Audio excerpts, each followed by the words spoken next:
have a tendency to grow a lot of hairs right up in here. I do have a lot of hairs on the sides of my face and on my upper lip. Most of those are blonde, so I don't really worry about them because you can't really see them unless you get up close. A lot of women have hair on their chest, stomach, back.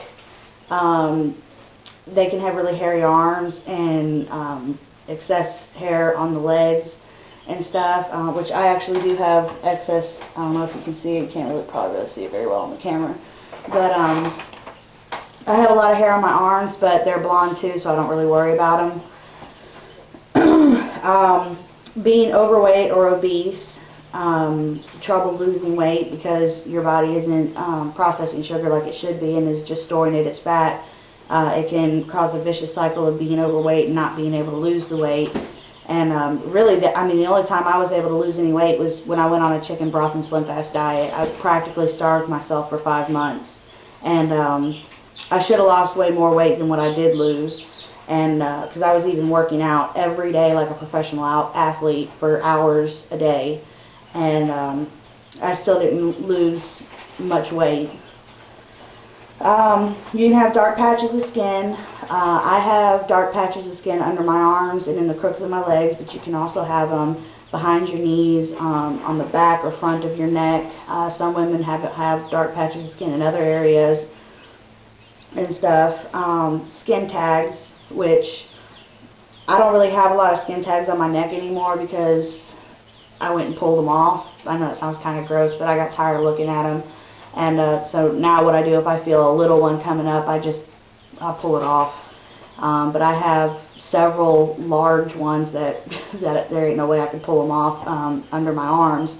Now, I'm not going to show those to you, but yeah, you can have skin tags. Acne is another symptom, which I don't really have a problem with acne on my face because I'm pretty OCD about, well, really I'm OCD about keeping my whole body really, really clean, but I really watch my face. I figure, I'm already fat enough as it is, I don't want to add to my bad looks by having pimples all over my face. So I really work hard on keeping my face cleared up. But I do have body breakouts. I do have a problem with breaking out on my body. Irregular or absent periods. Heavy and or extended bleeding, which that's definitely one of my problems. Thinning of hair.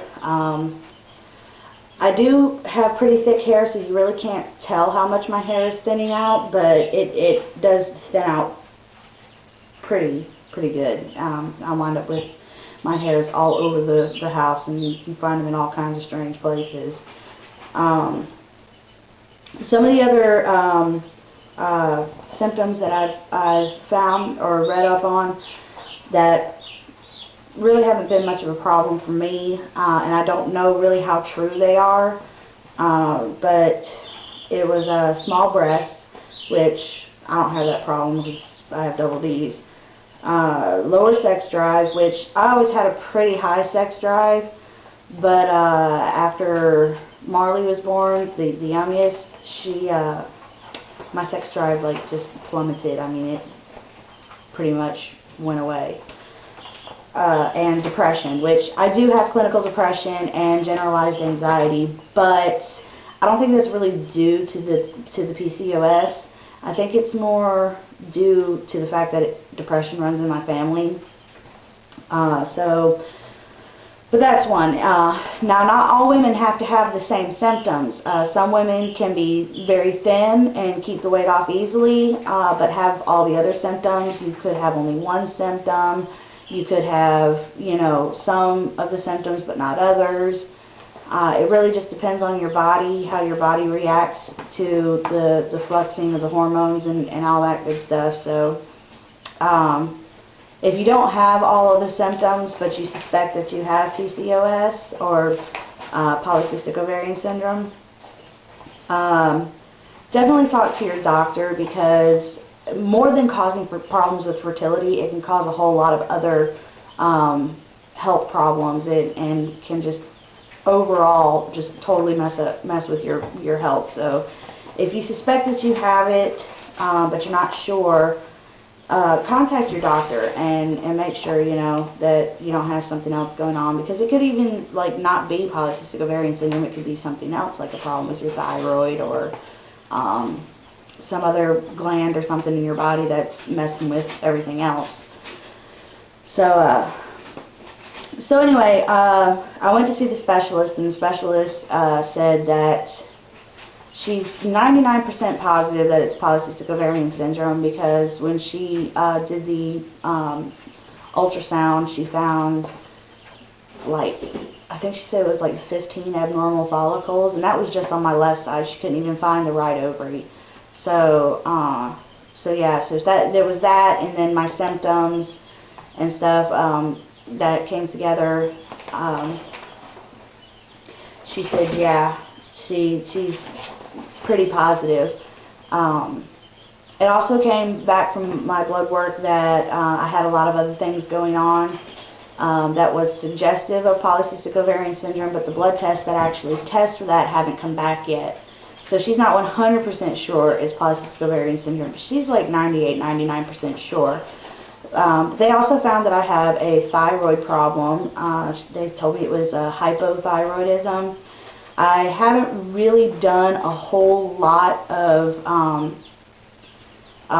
research on thyroid problems yet, but once I do get the research done for that, then I will be making another video on that. So what I do know about thyroid problems so far is that it can affect your cycles, and it can affect your weight, and I believe it can affect your moods too, but I'm not 100% sure on that.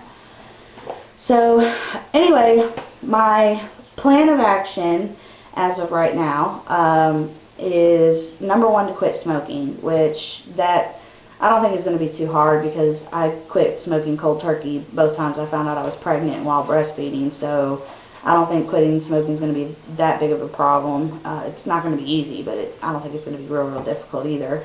I'm going to be working on losing weight, and the things I'm going to do for that is I'm going to be drinking more water. I had found when I lost weight before that if I drank an entire bottle of water, like just guzzled it down real fast before I ate, then I didn't eat as much, and I felt full quicker. So I'm going to start doing that.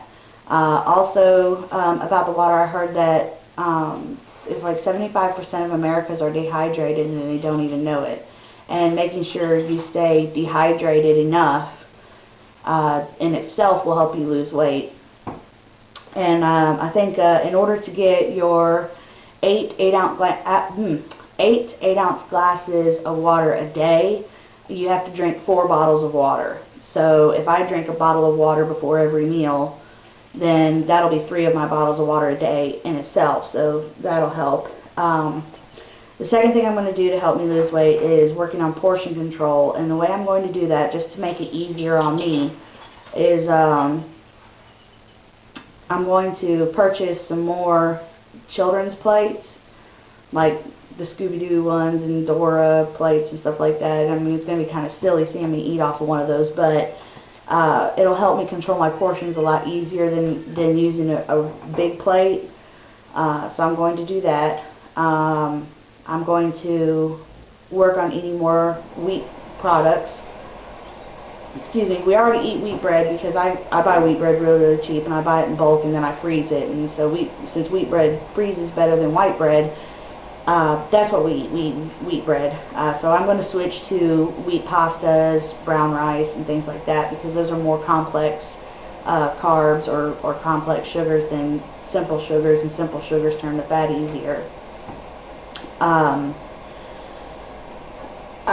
going to switch to more natural sweeteners.